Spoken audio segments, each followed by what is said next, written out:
You are asleep in your bed. The blanket is thin and the mattress is made of straw, but it's enough. The air is cold. You can feel it on your face, in your hands. Your room is small and made of stone. There are no decorations, no colors, just the bare walls, a wooden bench, and your robe hanging on a hook. Your eyes are closed. Everything is quiet. Then you hear it.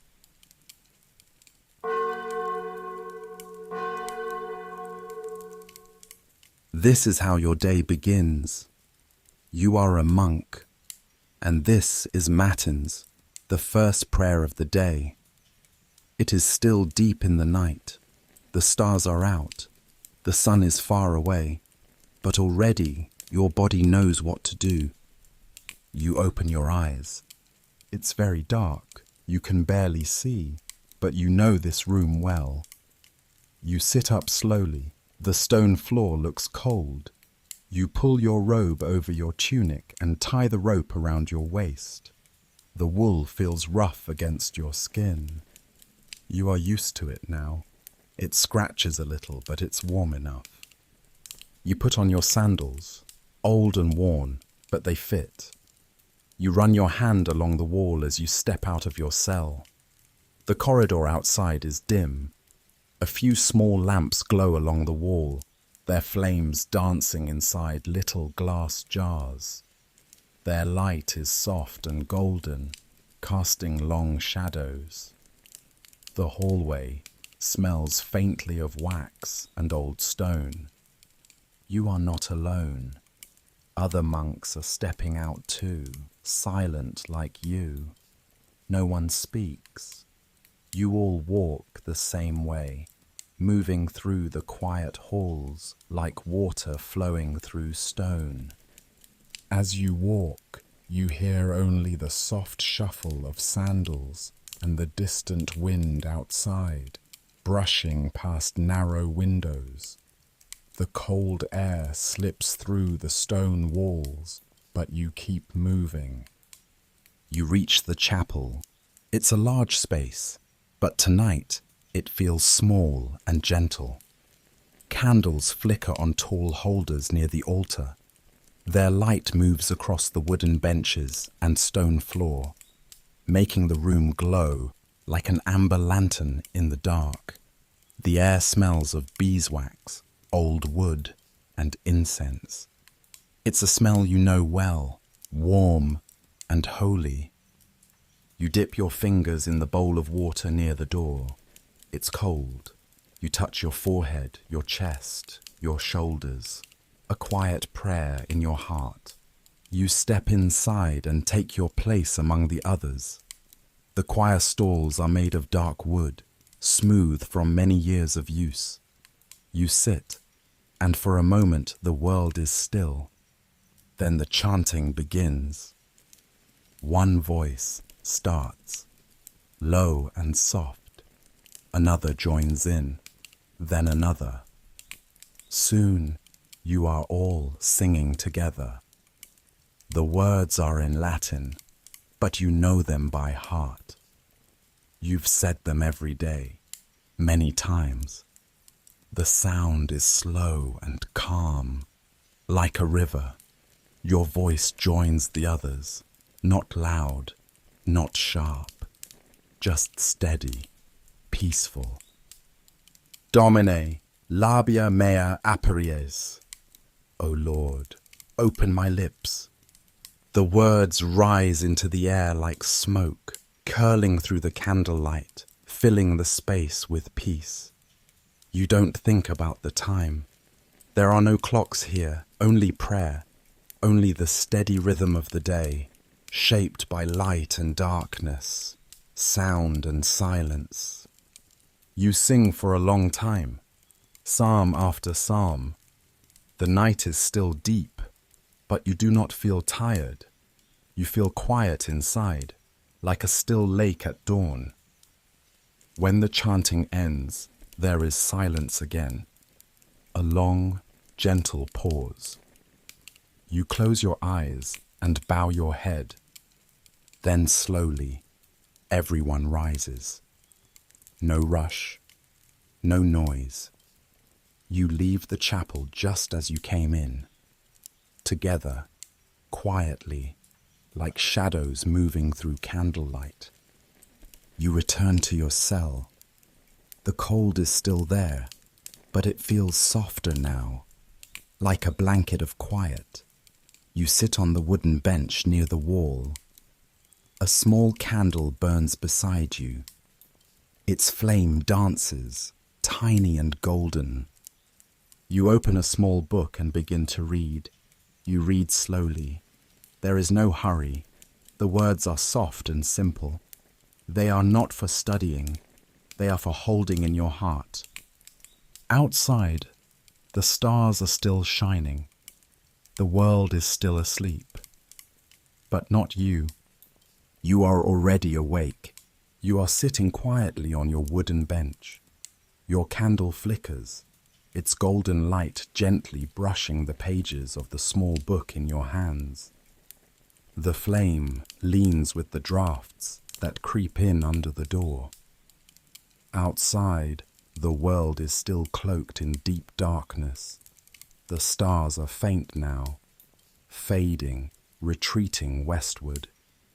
You can't see them, but you feel their quiet departure. Your cell is cold. You draw your robe closer around you.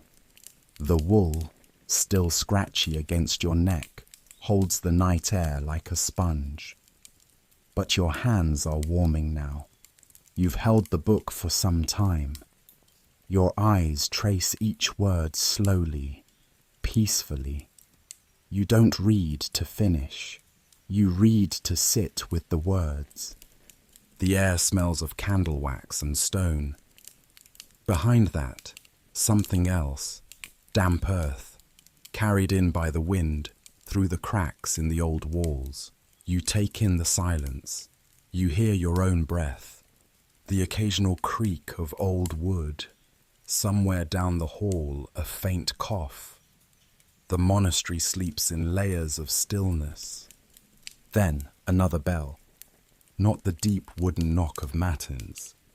This one is higher, lighter, softer. It rings twice. This is Lord's. You close the book gently. You place it back on the shelf and rise. Your legs feel the weight of the morning, but you move without hesitation. Your sandals press softly against the stones as you step back into the corridor. More lamps are lit now. The hallway is a little warmer. You can see the faces of your brothers this time. Gentle, calm, lined by candlelight. Still no one speaks. Words are for prayer, not for passage.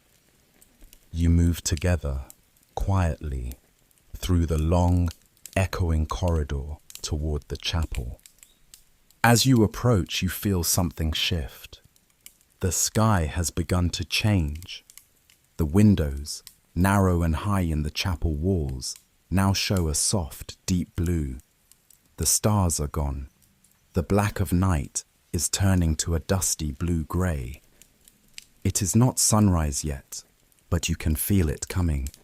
You enter the chapel. The warmth of earlier prayers still lingers in the air, like the last trace of incense. The candles are brighter now. Their light no longer fights the dark. It welcomes the morning. You take your place again. The choir stalls creak gently under the shifting of robes and sandals. You hear someone sniff quietly. The day is beginning. Then comes the first chant. It's brighter than before, not louder, but lifted, like a bird stretching its wings. Deus, in adiutorium meum intende. O God, come to my assistance. The chant flows like morning light, smooth and golden. You chant with the others. Your voice feels stronger now, awake, steady. The words taste like honey and stone, old, but always new. As the psalms rise and fall, you feel the warmth of the chapel growing, not from fire, but from sound, from unity, from the slow, unfolding light of day. One brother's voice fades, another joins in. The harmonies are soft and simple. A line of Latin, a breath, another. The rhythm is like breathing in your sleep, natural, necessary, unnoticed until you pause to feel it.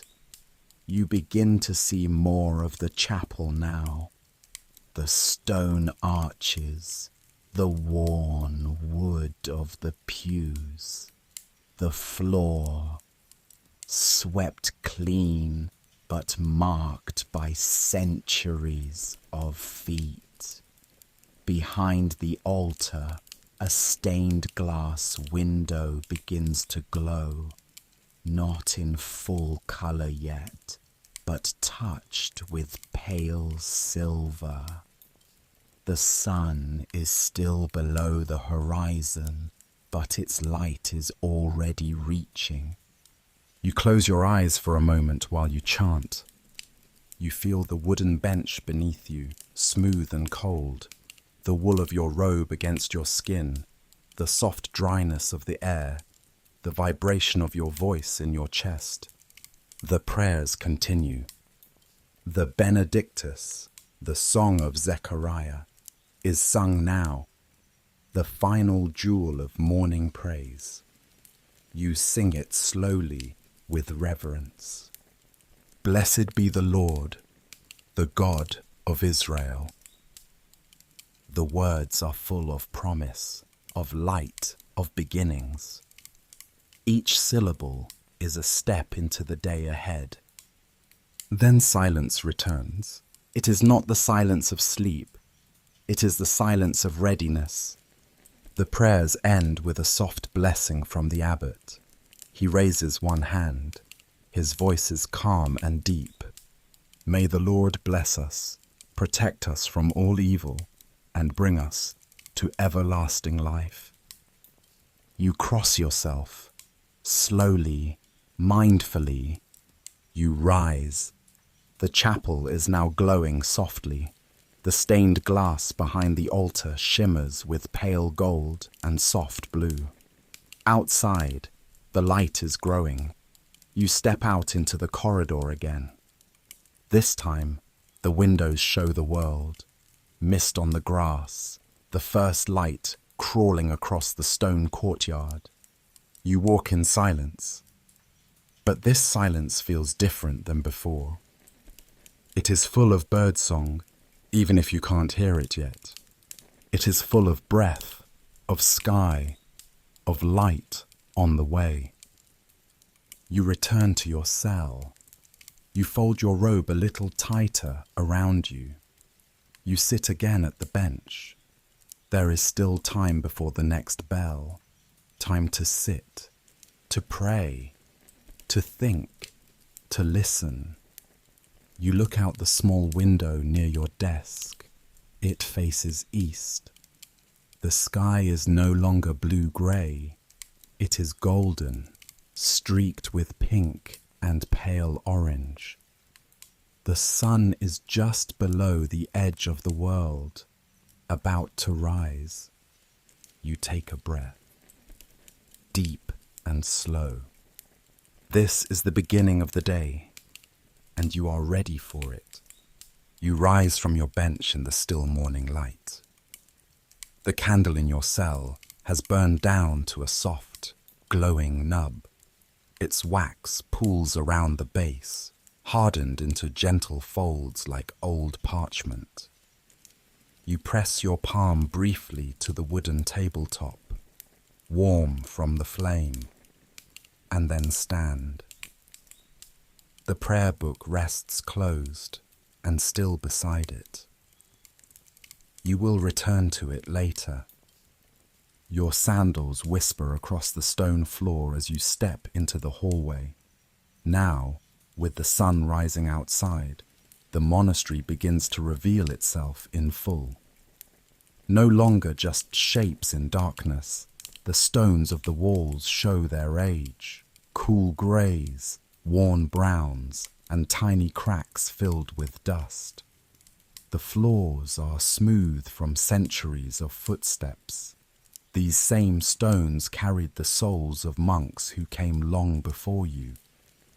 The corridor smells different now.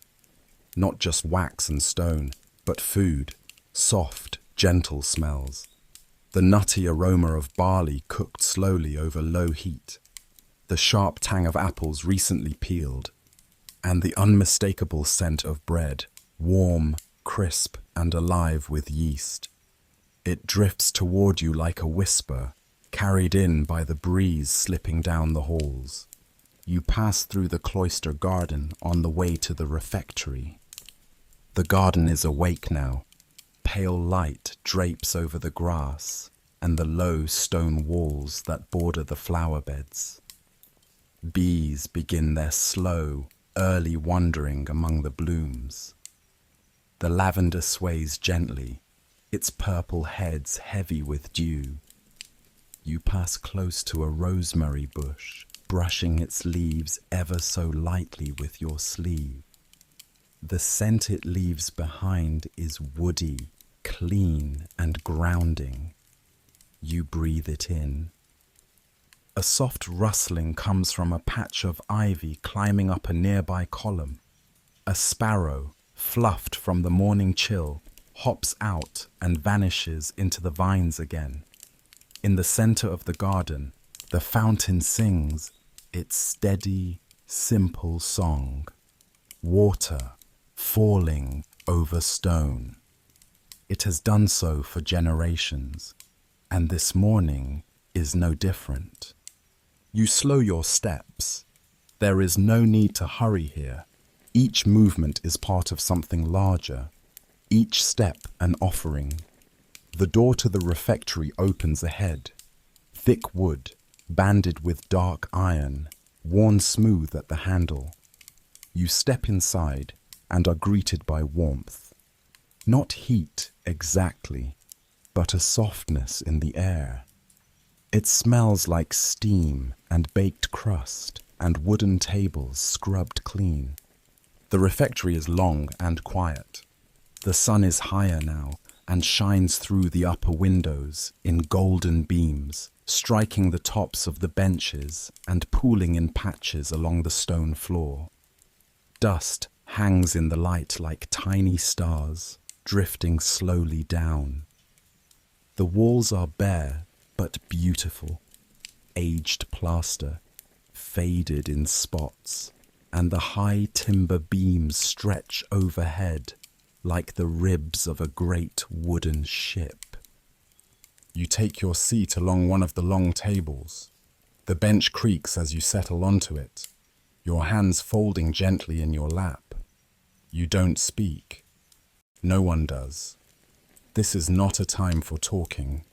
This is a time for stillness, a time to receive. At the head of the room, a monk stands at the lectern. He opens a worn book, its leather cover soft and curling at the edges. Without looking up, he begins to read aloud. His voice is calm, not dramatic, not demanding, just clear and steady, like rain falling on a roof. It's scripture, always scripture, or sometimes the rule.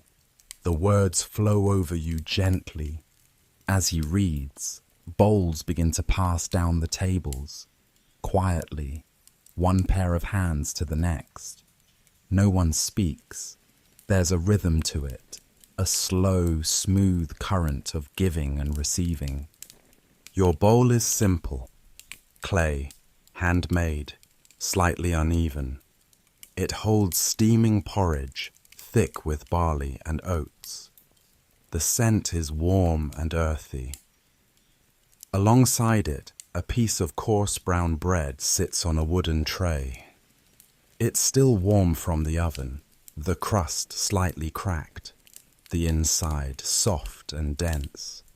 There is also an apple, its red skin still holding morning dew, just barely bruised from the harvest. You take a small spoonful of porridge. It's thick, a little chewy, and very warm. The steam rises and touches your face as you eat slowly. One bite, then another. You break off a piece of bread and chew. It's firm, but the flavor is good, grainy, honest, filling. It reminds you of the monastery itself. Simple, steady, strong. You eat the apple last. It crunches softly in your mouth. The flavor is fresh and bright, a contrast to the cooked food, a taste of the orchard and sunlight. As you eat, the monk continues to read. Be still and know that I am God. You don't need to understand every word. You just listen. The words wrap around you like a blanket. They move through the space and settle into the wooden beams, into the grain of the tables, into the hands of every monk gathered here. The meal is not long. It doesn't need to be. You feel the warmth of the food in your belly, the quietness in your mind, the steadiness of the air around you. You bow your head when the reading ends. A final prayer is spoken. Soft, just a few words. Then the benches creak again as everyone rises. You carry your empty bowl to the wash station in the corner. You rinse it in warm water. You dry it with a cloth, then place it neatly on the shelf. Everything has its place here. As you leave the refectory, the sun is spilling fully into the cloister. The sky is blue now, soft, pale blue, with streaks of white clouds high above. You hear birds singing. A pair of doves coo softly on the stone ledge near the archway. The herbs in the garden shine with dew. Every leaf glistens. The water in the fountain sparkles. You pause again. Not for long, just enough to breathe. You feel full, but not only from food. You are full of silence, full of calm, full of mourning. This is what the first meal gives you. Not just strength for the body, but space for the soul. You walk slowly now toward the next bell, toward work, toward the rhythm of the hours ahead. The bell rings once, long and low. It echoes through the stone hallways, through the air of the cloister, across the quiet gardens. It does not startle you. It simply speaks, calling you forward, reminding you gently that it is time. You rise. The warmth of breakfast still lingers within you. Your hands are calm. Your breath is steady. You know where to go. You walk down the corridor toward the garden, your sandals soft against the stone, your robe swaying gently around your ankles. The door opens into the outer cloister, and the morning light meets you in full.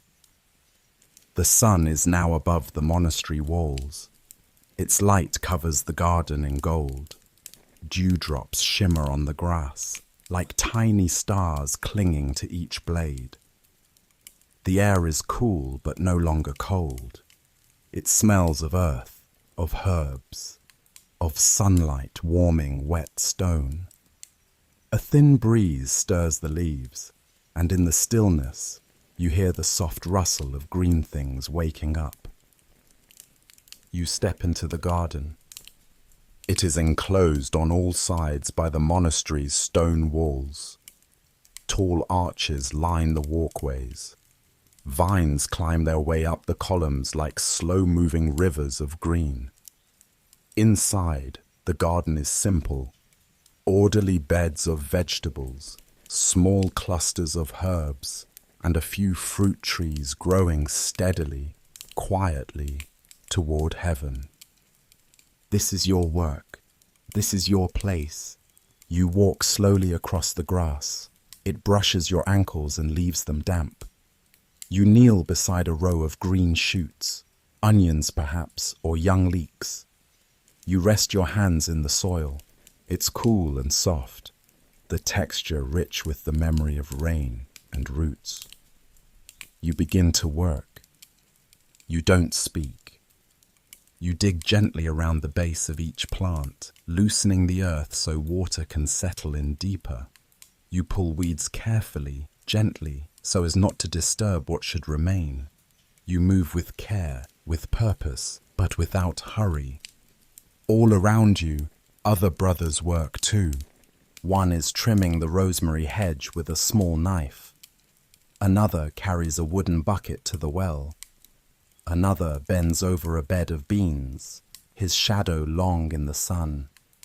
No one speaks, but you are not alone. The silence here is not empty.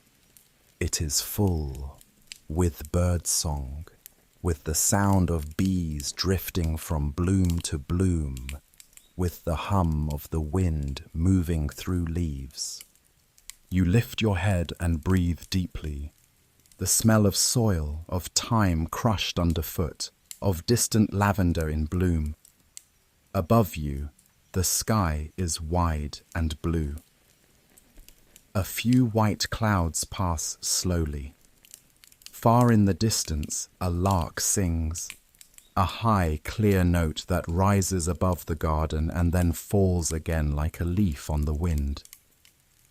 Time passes, but you do not watch it. You measure the morning by the feel of the sun on your neck, by the warmth growing in your hands, by the way the shadows shift beside the rows of growing things. As you work, you pray, not with words, but with presence. Every weed pulled is a quiet thank you. Every handful of earth is a whispered offering. You feel God here, not just in the chapel, not only in the Psalms, but in this soil, in this rhythm, in this silence. This is laborare est orare. To work is to pray, not just with your lips, with your hands, with your breath, with the way you care for the world around you. You pause, resting back on your heels. Your knees are damp, your fingers are dark with earth. You look around the garden, the neat rows of green, the soft curve of stone paths, the small birds hopping near the hedges. You hear the creak of the bucket pulley at the well, the drip of water, the flutter of a dove's wings overhead. You feel no rush. There is nowhere else to be. You return to the rows and continue your work, slow, steady, gentle. The way the garden grows is the way your spirit grows too, quietly, a little each day. When the bell rings again, you stop, not in surprise but in peace. You stand, brush your hands together, and wipe the dirt on your robe. You bow your head slightly toward the earth, a silent goodbye until the next time. The garden remains behind you, full of sunlight and life.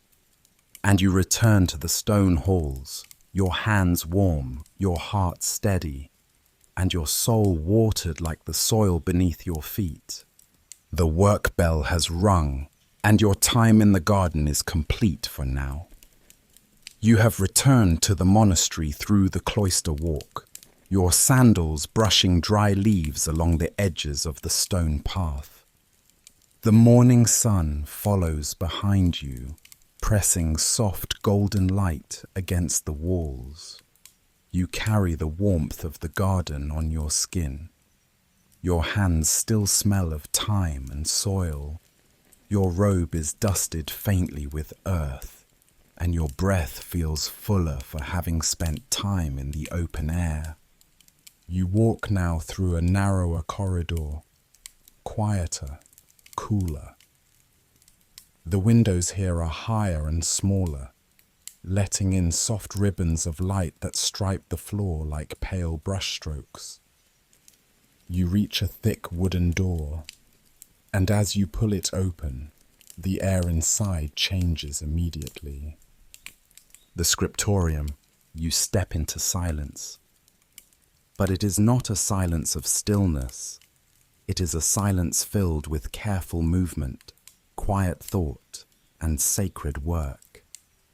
The air is warm, still, and scented with ink, beeswax, and the faint, sharp tang of stretched vellum. You inhale it. It smells like memory, like knowledge waiting in the air. The room is long, with rows of wooden desks bathed in sunlight from tall, arched windows. Each desk faces toward the center of the room, so no monk sits with his back to another. This is a space of shared solitude, each of you alone, but together in the work. You move to your place. Your desk is plain, but worn smooth from many hands over many years. The wood holds the warmth of the sun. Atop it lies everything you need: sheets of vellum, trimmed and stacked, a sharp stylus, a glass inkwell filled with black ink, and a goose feather quill, its point already trimmed and ready for writing. You sit slowly. You breathe out. The seat creaks beneath you. Before you begin, you take a moment. Your hands rest on the edge of the desk. You bow your head, not with words, but with intention. You are about to begin something sacred, not prayer in voice, but prayer in movement, in patience, in beauty. You open the manuscript you are copying. The page is bright with gold leaf accents, soft greens, reds, and blues. The first letter, a large illuminated bee, curls into vines and petals, a world unto itself. The words that follow are scripture, dense and rich. You are only partway through this book, perhaps the Psalms or the Gospel of Luke. You run your fingers gently along the edge of the parchment. It is smooth, but not like paper. It holds a different kind of strength. Animal skin, stretched, scraped, prepared. You dip your quill into the ink. Slowly, let it drink just enough. Then you press the tip to the vellum and begin. The first stroke is steady and smooth. You draw it down, then lift, then curve into the next. Each letter flows into the next, like steps in a dance. The ink glistens wet for a moment before it dries. The quill scratches softly, the only sound in the room besides an occasional rustle of parchment or the gentle clink of ink bottles. Your breath slows. You write slowly, reverently. You do not rush. Each word must be perfect. You feel the rhythm, the dip, the stroke, the lift, the curve of the A, the weight of the M, the wide arms of the H. Each letter is shaped with care, a gift to the reader who will one day hold this book. You may never meet them. You may not live to see the book completed. But that does not matter. This is your offering. This is your prayer. The sunlight shifts slowly across your desk. Shadows stretch, then shorten. Time moves, but you feel no urge to measure it. You measure only in lines, in pages, in breaths, in the tiny moments between thoughts where silence holds you still. You take pauses as you must. You stretch your fingers. You set your quill down carefully and turn your palms upward for a moment, letting them rest. You glance up and out the tall window. The garden below is quiet. a breeze shifting the tall grass. In the distance, you see birds circling near the trees. The sky is still clear. The clouds look like boats floating lazily through the blue. Then you return to the page. Now comes a new section, an illuminated letter. This is slower work. You retrieve the fine brush, the small pots of colored ink. The red is made from ground cinnabar, the blue from crushed lapis, the gold, a thin, delicate foil pressed with the softest breath, is wrapped in parchment and laid carefully aside. You sketch the shape first, lightly, with a stylus, a curling vine, a tiny flower, a creature, a lion perhaps, hidden within the curve of a letter. These are not decorations, they are reminders that God is in the details, that beauty, even in silence, can speak. You paint slowly, dipping the brush just enough. The color spreads like a breath across the vellum. When it dries, you press the gold leaf in place, laying it gently, pressing with a soft cloth until it catches the light. The letter glows, and so do you. You pause again, not from fatigue, but from stillness. There is no rush, no noise, only the gentle beat of your heart and the silence of a room full of monks writing words that have echoed through the centuries. You look down at the work you've done, only a few lines perhaps, but they are alive with care. A bee bumps gently against the glass of the high window, looking for the light. A brother near the end of the row turns a page with care, the parchment crackling like dry leaves. The abbot walks slowly down the aisle, his steps nearly soundless. You return to your writing. Your hand is steady, your mind is clear. You write on, word after word, line after line. You are not just copying a book, you are copying sacred time, holding it on the page, line by line, letting it live again. Every word is ancient, but fresh in your hand. Every letter is a bridge, between silence and song, between labor and prayer, between heaven and earth. When the bell rings again, soft, distant, you lift your head, you place the quill down, gently. You close the manuscript, you brush a single crumb of dust from the edge of the page. You fold your hands, you bow your head, and you rise. Outside, the sun is bright now. The scriptorium glows with golden light. Your hands are stained faintly with ink. Your shoulders are warm.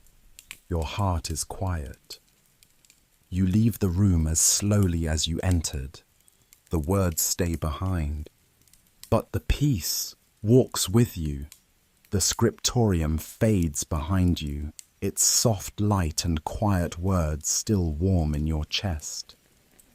As you step into the hallway, your feet feel the change.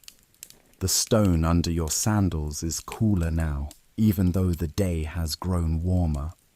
The corridor is lit more brightly now, sunlight pouring through the windows, flooding the halls with long, soft rays. It is nearly midday. You walk slowly, quietly, toward the chapel once again.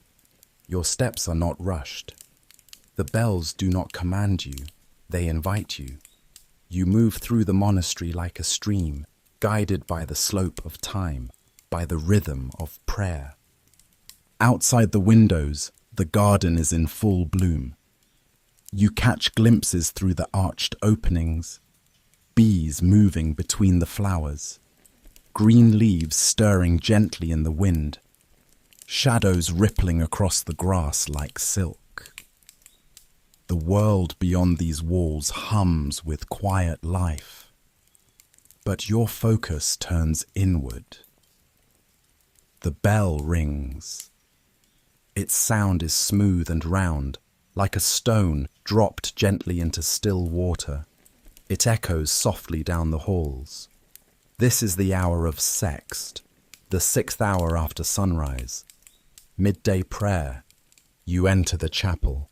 This time, the light is different. The stained glass windows glow not with candlelight, but with sun. Colors dance across the stone floor. Reds, golds, soft blues. You step into the glow. Your robe catches a streak of violet. A brother beside you stands with sunlight on his face, eyes closed, still as a statue. You take your place in the choir stall. The wood is warm from the morning sun. You sit. You breathe. Then the chanting begins. It is simpler now. No elaborate tones or melodies. Just plain chant. Gentle, steady, like footsteps on a forest path. You join your voice with the others. You sing not to perform, but to center. The words are ancient, but familiar. You do not need to think about them. They are part of you. O God, come to my assistance. Lord, make haste to help me. The prayers of sext are short. Midday is not a time for long speech. It is a time to pause, to reset. The day is halfway gone. You reflect on the work done, the work ahead. But you hold no anxiety. Time here is not a thing to chase. It flows like breath. As the last words echo and fade, a deep silence returns. Not empty, full of stillness, full of breath, full of light pouring through ancient windows onto the dust of old stone.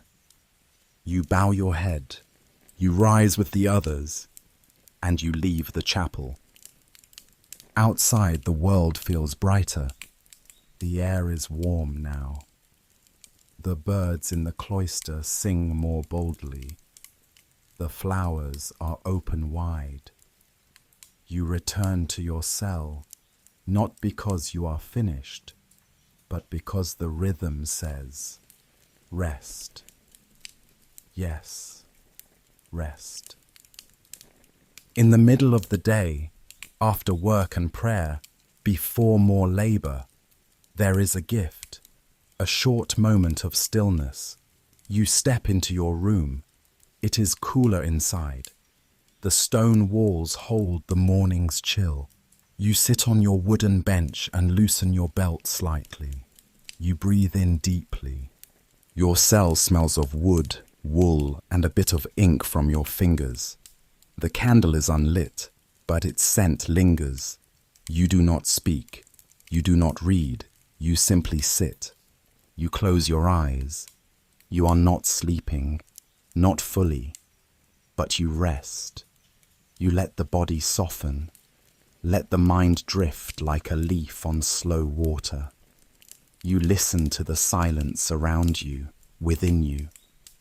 You may think of the garden, of the soil in your hands, the scratch of the quill, the golden light on the page. You may not think at all. And that too is sacred. This is the gift of midday. Not a long rest, not escape, but pause.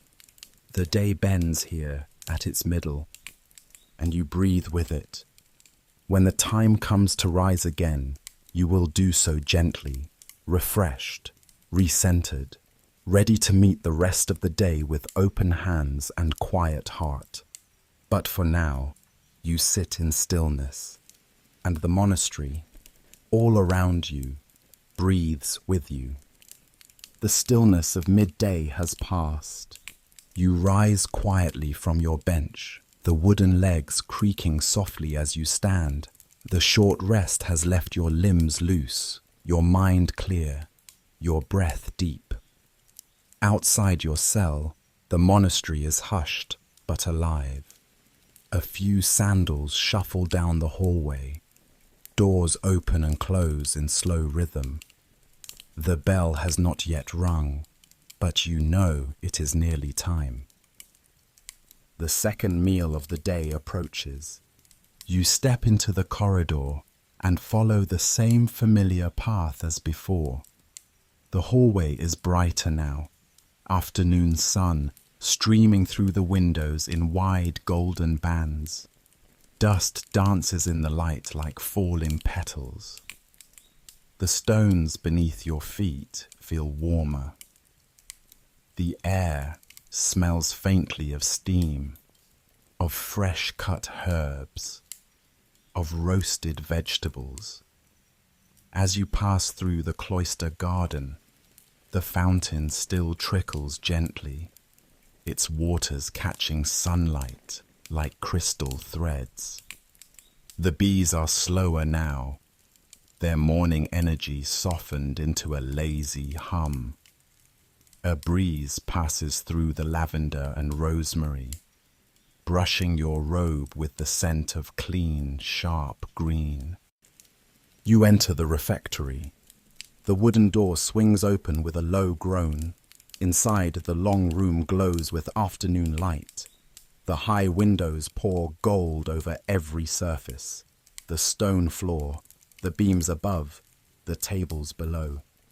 The benches are already half filled with your brothers, each seated in silence, hands folded, waiting.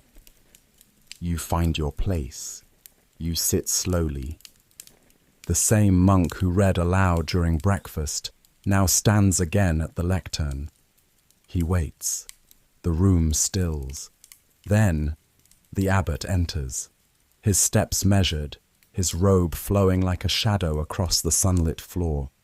He lifts one hand. Benedict, Domine, nos et hac tua dona.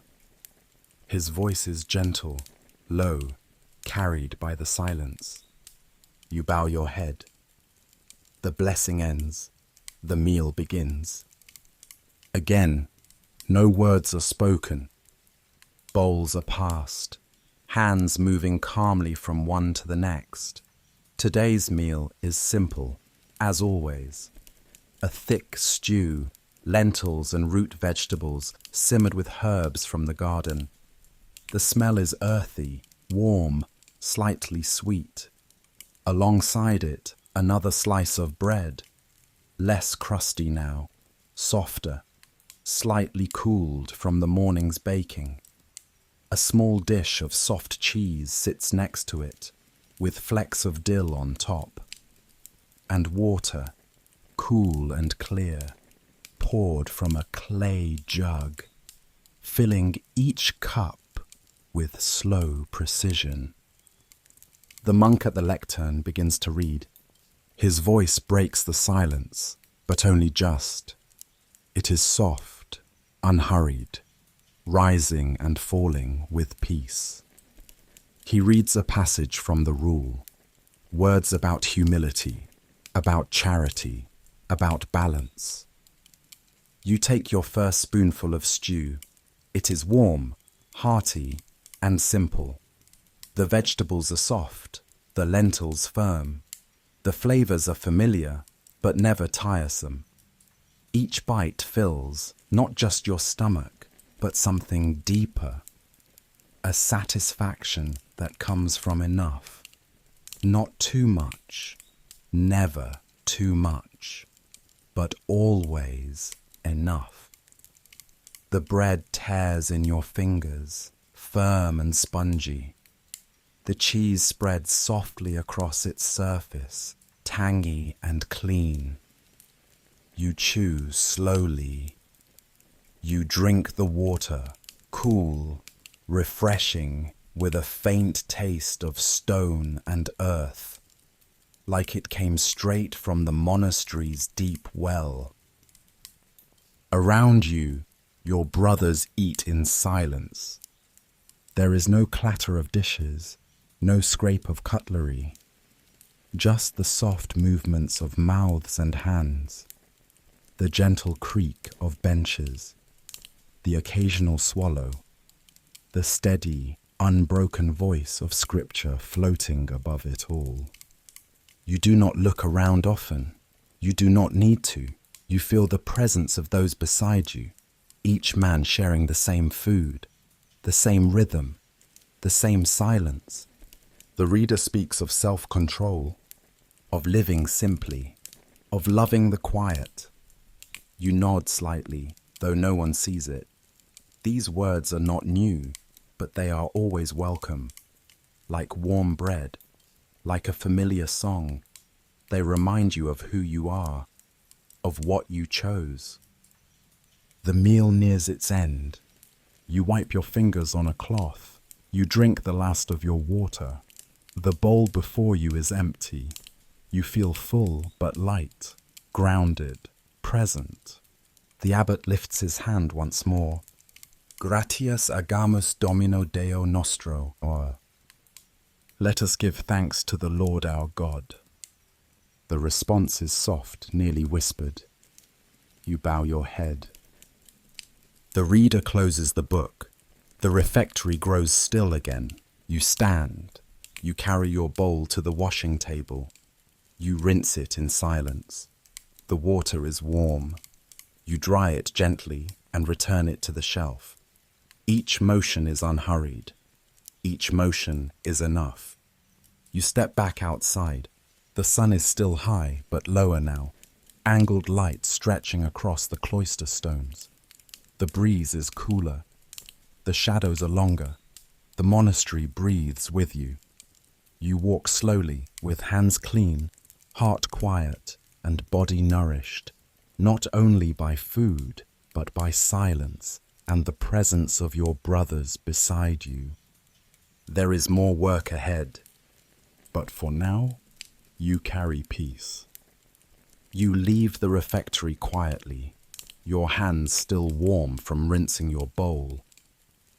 The courtyard greets you with familiar sights, the fountain glimmering in the sunlight, the herbs swaying softly, the shadows of the arched walkway stretched longer now as the sun climbs its afternoon arc.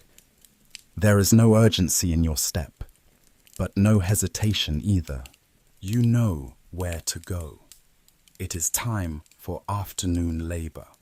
Not prayer with the lips now, but prayer through motion, through touch, through simple, physical care for the monastery that gives you shelter, silence, and purpose. You follow the narrow path that leads to the outbuildings, small stone structures built into the far corner of the grounds. These are the monastery's limbs, the workshops, the wool room, the stone yard, the place where things are mended, woven, shaped, and restored. You pass Brother Matthias in the orchard, kneeling beneath an apple tree, a small sickle in hand. He nods without words as you pass. His fingers are stained with sap and bark dust. His robe, like yours, is worn and patched, its edges frayed by use. There is dignity in it, each stitch, each mark, a story of devotion. Your work today is with wool. You step into the wool room. It's a long, low chamber with windows high up on the walls. The light inside is golden and still, dust motes swirling lazily in the air. The smell is strong, lanolin, earth, hay, and the faint sour edge of the sheep it came from. You know this scent well. It clings to the wool even after it's cleaned. It's not unpleasant, just raw, alive. In the center of the room, bundles of fleece lie piled on long wooden tables. Some are newly sheared, tangled and rough. Others have been washed and laid out to dry, pale and fluffy like clouds resting on the boards. You roll up your sleeves. Your task today is carding, combing the raw fleece to straighten the fibers, preparing it for spinning. It is slow work, simple, repetitive, and deeply calming. You sit on a bench, pick up a handful of fleece, and begin. The wool is soft but coarse in places. You feel twigs, bits of dirt, small knots hidden deep in the curls. You tease them out gently, fingers moving with care. Then you take the carding combs, 2 flat wooden paddles, each covered with rows of iron teeth, and you begin to draw them across each other. The sound is soft, like brushes sliding across thick fabric. The motion is rhythmic. Comb, lift, turn, again and again. With each stroke, the wool becomes smoother, more even. It begins to resemble something that can be used, something that can become thread, cloth, robes, warmth. Your hands move without thought now. You fall into the rhythm. Comb, lift, turn. You feel the motion in your shoulders, in your wrists, in your breath. You glance to the side. Brother Imo is spinning yarn from a basket of already carded fleece. His wheel turns slowly, its wooden frame creaking gently with each revolution.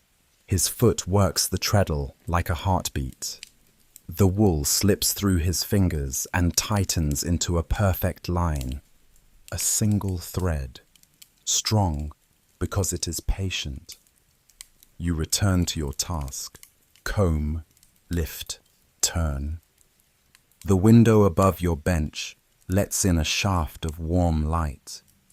It touches your robe, turning the brown wool to gold. You can see the fine fibers floating in the air, glittering like tiny strands of silver. A fly buzzes lazily near the rafters. You hear doves cooing outside on the stone ledge. Somewhere in the courtyard, a rake scrapes gently across the gravel, another brother tending to another piece of this shared world. You comb the wool. You do not speak. You do not need to. This is prayer too. Each pull of the comb is a kind of psalm. Each pile of clean, soft fleece is a line of devotion. You think of those who will wear what you help create. A novice, new to the rule. An old brother, warming his hands in winter. Someone far away, poor and unknown, given a gift from these walls. You are part of that, a small part, but a part. Time moves, but slowly. The sun shifts across the table. Your pile of carded wool grows. Your breath deepens. Your body is warm from the work, but not tired. There is peace in repetition. After a while, you rise. You carry the soft pile to the basket, careful not to drop a single tuft. Then you turn toward the doorway, where another task waits. Stonework. You leave the wool room and step into the open yard. The air outside is cooler now. The light is lower, more golden, brushing the tops of the monastery walls with fire. Near the south wall, a few brothers are working with blocks of limestone, shaping, smoothing, stacking. You walk toward them, wiping your hands on your robe. The stone smells dry, chalky and cold. Tools lie neatly in rows on a cloth. Chisels, hammers, levels. Your job is to help smooth a set of replacement stones for the cloister arch. You take a file from the cloth and kneel beside the block. The surface is rough at first. You feel every edge, every scratch, every jagged rise. You begin to file, slowly, evenly. The tool sings against the stone, a rasping sound, steady and real. Tiny flakes fall away, catching the sunlight. You keep your strokes even. You feel the stone give, slowly, gradually. Like wool, stone teaches patience. Like wool, it responds to care. You think about the monks who first shaped this monastery, about hands now long gone, chiseling these very stones. You work not just for today, but for what endures. These walls stand because others took time to shape them. Now it is your turn. You continue. The sun slides lower. The sky turns soft and pink, the air cooler. By the time you finish, your arms are tired, your robe dusted in white. But you feel no burden, only steadiness. You help carry the smooth stones to the storage bench. You sweep the dust into a pile. You return the tools. Everything in its place. Everything with care. Then the bell rings. Not loudly, not sharply, but clearly. Evening prayer is near. You brush your hands once more, pat the dust from your robe, and turn back toward the heart of the monastery. The halls await you, glowing in the last light of day. You walk slowly, calmly. Behind you, the wool rests in its basket. The stones lie waiting in their new shape. Your body aches gently from the work, but your soul, it is still, it is full. The sun has dipped lower now. Its light no longer shines directly through the high windows, but rests gently upon the tops of the monastery walls, casting long golden shadows. The air has cooled. The breeze that once danced playfully across the garden now moves slower, like a tired child drifting into sleep. You return from your work slowly.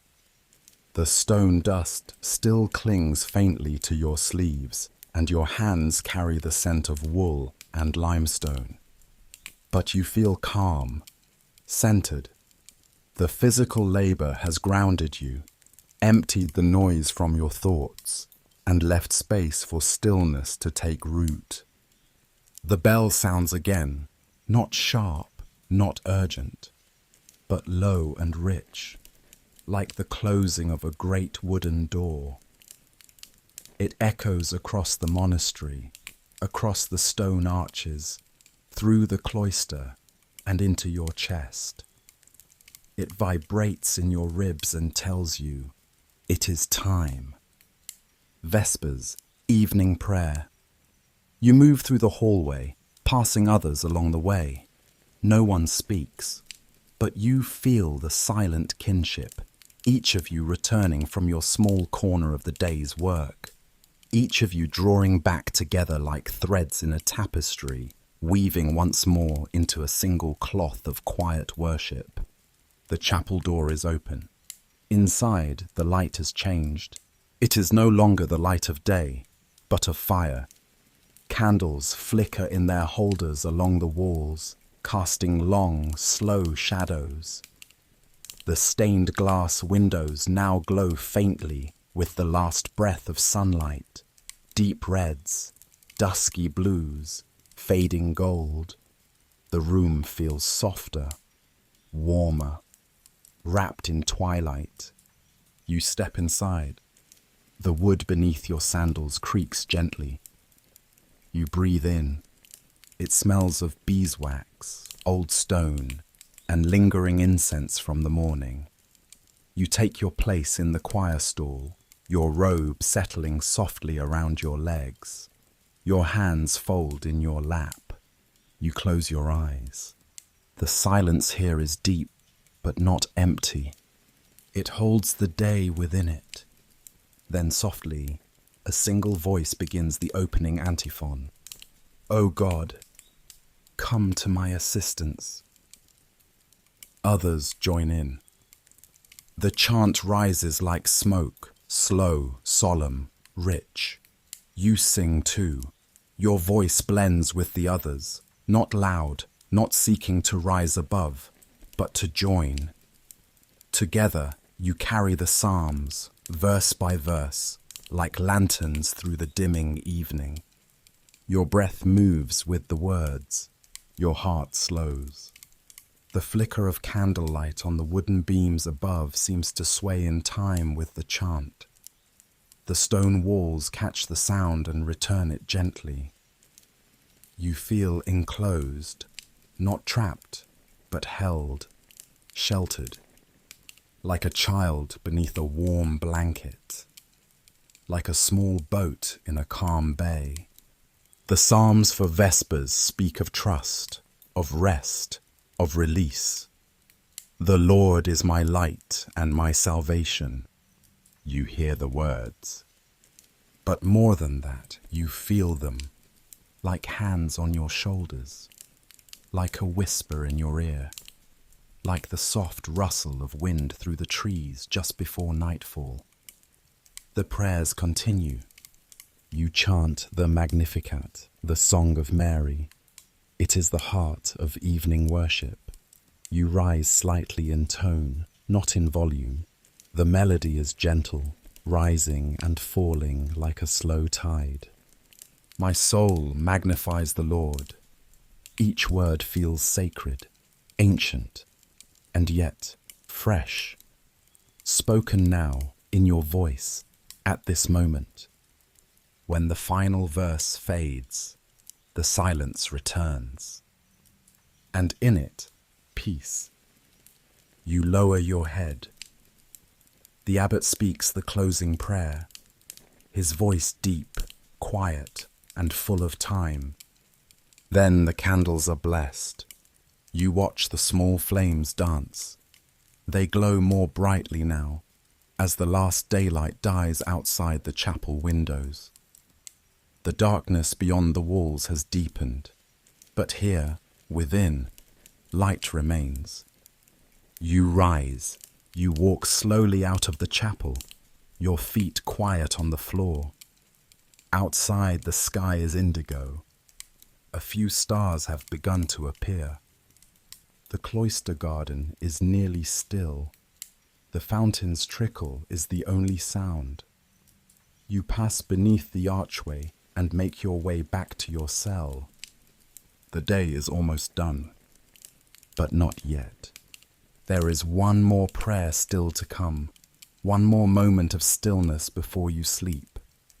But now, you breathe, you sit, you let the calm of Vespers wrap itself around your shoulders like a soft wool cloak. And you wait for the night. You're returning to your cell now, the hush of Vespers still wrapped around your shoulders like a cloak woven from candlelight and song. The monastery has changed in tone, in temperature, in breath. It has entered its final rhythm of the day, a movement that slows every step, softens every corner, hushes even the wind outside. The stone corridor is cool under your feet. The walls glow faintly with the dim orange light from a few oil lamps spaced evenly along the passage. Shadows move with you, gliding beside your robe. The silence is almost complete now, not empty, but thick with restfulness. As you walk, your hand brushes the cold stone. The texture grounds you, rough and smooth together. Thousands of hands have passed this same place, perhaps even touching where your fingertips now linger. Each monk who lived before you, each prayer whispered, each breath held before Compline, echoes now, lingering in the crevices of this wall. You pass through the cloister once more, and the evening air greets you. It is cooler now, almost crisp. The stars have fully arrived, no longer waiting at the edge of the sky, but shining in quiet confidence. The garden beneath them is dark and still. The herbs sleep now. The grass does not move. Even the fountain seems quieter, its trickle more like a whisper than a song. You pause for a moment under the arches and tilt your head back. Above you, sky, stars, peace. A deep breath, the scent of cool stone, rosemary, candle smoke on your robe. You close your eyes and let the air pass slowly in and out of your lungs. You are not in a rush. There is no bell chasing your steps. This final hour is a gift, a soft closing of the book that was today. You reach your cell. The wooden door is slightly ajar. Inside, it is just as you left it. Quiet, dim, spare. You step inside, gently pushing the door until it clicks shut behind you.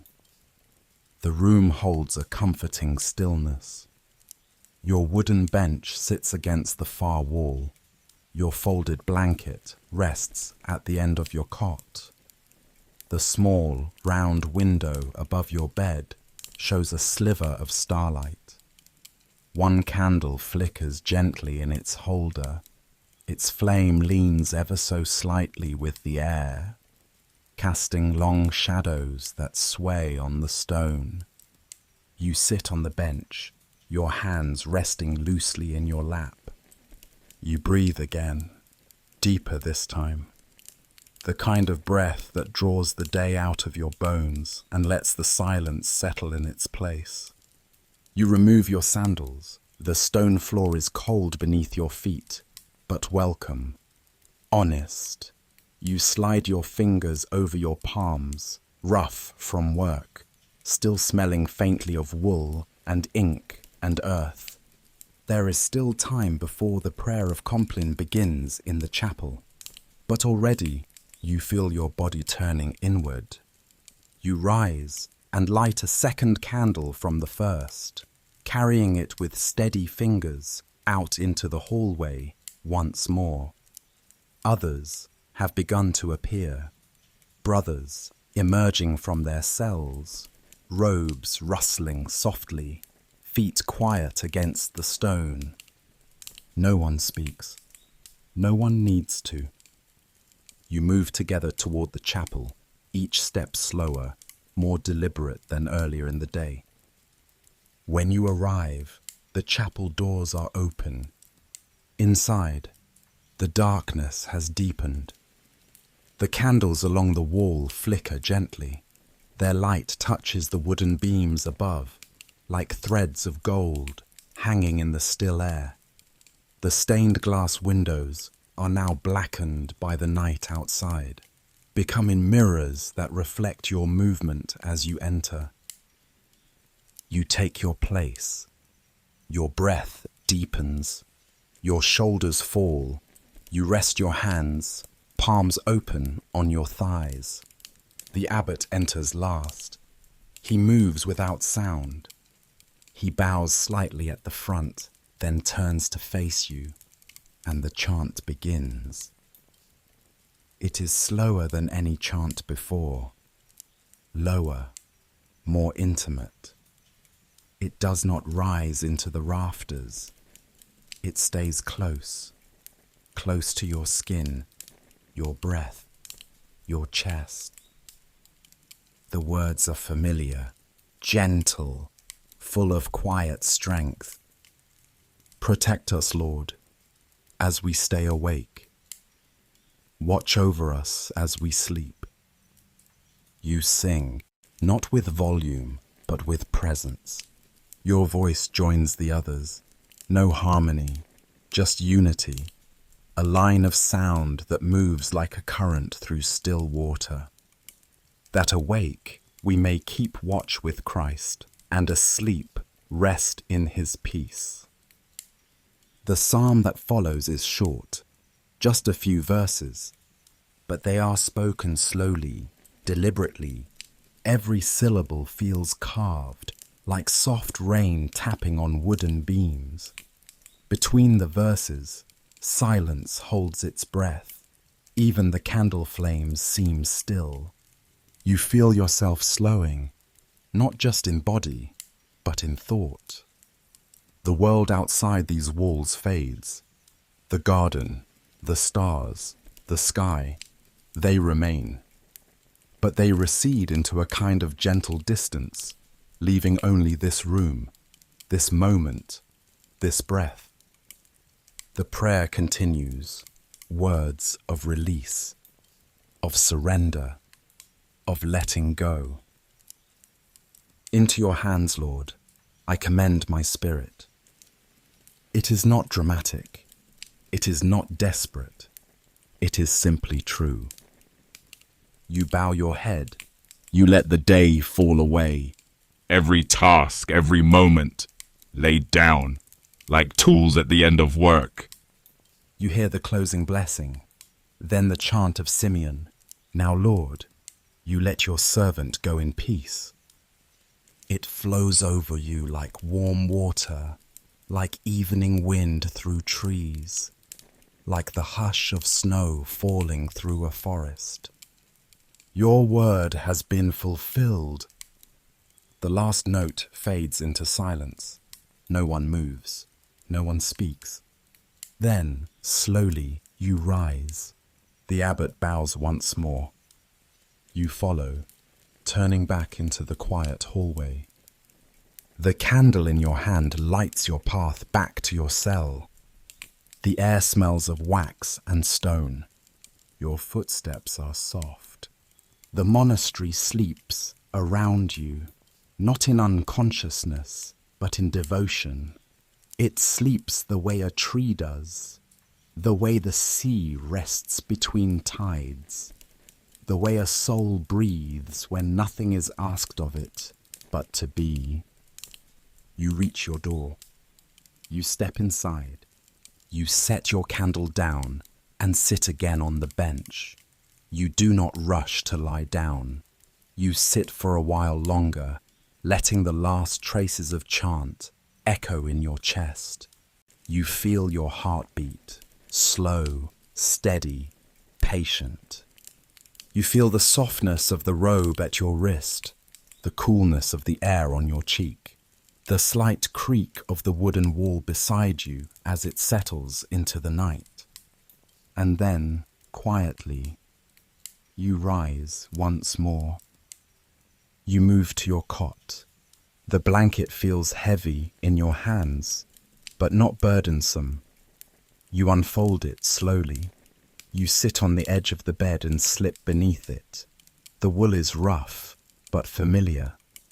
It scratches your skin gently, grounding you, holding you in place.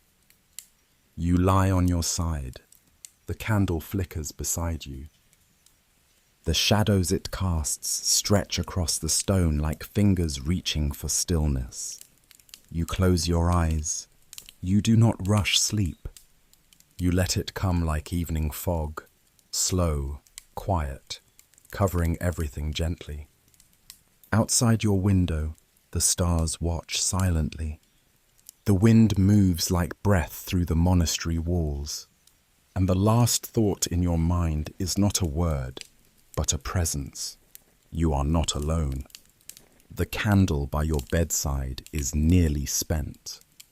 Its flame leans low, pulling shadows up toward the ceiling, dancing in slow, lazy arcs. The wax has melted into a small pool at the base, pooling around the clay holder like a quiet offering. You lie on your cot, still beneath your blanket, your breath deep, your body heavy with the weight of peace. You feel the stillness, not just outside, but inside. The muscles in your legs, your back, Your arms have softened. The tension of labor, of chanting, of careful stillness has dissolved. You feel the slow pulse of your heart in your ears. You hear the faint creaks of the monastery settling into its night posture. And beyond the walls, the endless sky, the soft hush of wind in the trees, and the silent journey of stars moving in their ancient courses. Sleep does not arrive all at once. It tiptoes in gently, like a careful guest. Your eyes are closed, but behind them, the world still flickers. Not with dreams yet, but with remnants, fragments of the day. You see the garden in your mind, its paths, its fountain, the glint of dew on the thyme. You feel again the texture of wool between your fingers, the way it yielded under the comb, the gentle sound it made. Then you recall the scriptorium, the ink on vellum, the shape of the letters, the curve of a painted vine around the first word of a verse, the feel of the quill between your fingers, the tiny skip it made when the ink was too dry. You hear the echo of chants, of voices rising and falling like the slow rhythm of ocean waves. Each memory is not sharp, not urgent. It drifts. It drifts like dust in sunlight, like petals floating on water. And you too begin to drift. In the space between waking and sleeping, you feel as if the world is folding inward, not closing, but becoming smaller, closer. The walls of your cell become the walls of the world. The sound of your breath becomes the sound of the universe turning in its great hush. You do not think of tomorrow. You do not think of what is undone. You only feel the weight of the blanket, the softness of your robe against your skin, the cool pillow beneath your cheek. You are not a name now, or a task, or a role. You are simply here. And in being here, you are enough. Somewhere deep in the monastery, a candle is extinguished. You hear the faint hiss as the wick dies. It sounds like a breath exhaled. The darkness deepens. You sink further. Now sleep pulls you gently beneath its surface. You begin to dream. The dream is not loud, not strange. It is simple. You are walking in the cloister garden. The sky above is soft, glowing, though there is no sun. The herbs wave to you gently, their leaves brushing your robe as you pass. The fountain is still. The water hangs in mid-air, frozen in time. And though no one else is there, you do not feel alone. You feel watched, not in judgment, but in care, as though the garden itself sees you, as though God is the air, the stone, the leaf, the light. The dream shifts. Now you are in the chapel. It is empty, but full. Candlelight flickers along the floor. You walk between the choir stalls, your footsteps silent, your hands open at your sides. You are not seeking anything, but you are received. That is enough. The dream fades like mist. You sleep deeper now. No thoughts, no images. Just warmth, just breath. Time ceases to move. The world becomes still. And through it all, the monastery holds you. Stone and wood and wool, chant and garden and sky, all wrapped around you like a final prayer. And in the early hours, just before the bell rings for Lord's, when the stars have not yet faded and the sky is only beginning to pale, Your eyes will open. Slowly, gently, you will rise in the darkness, and the day will begin again, with breath, with silence, with prayer. And you, monk of a quiet world, soul of a soft rhythm, will begin again, held once more in the sacred circle of stillness and light.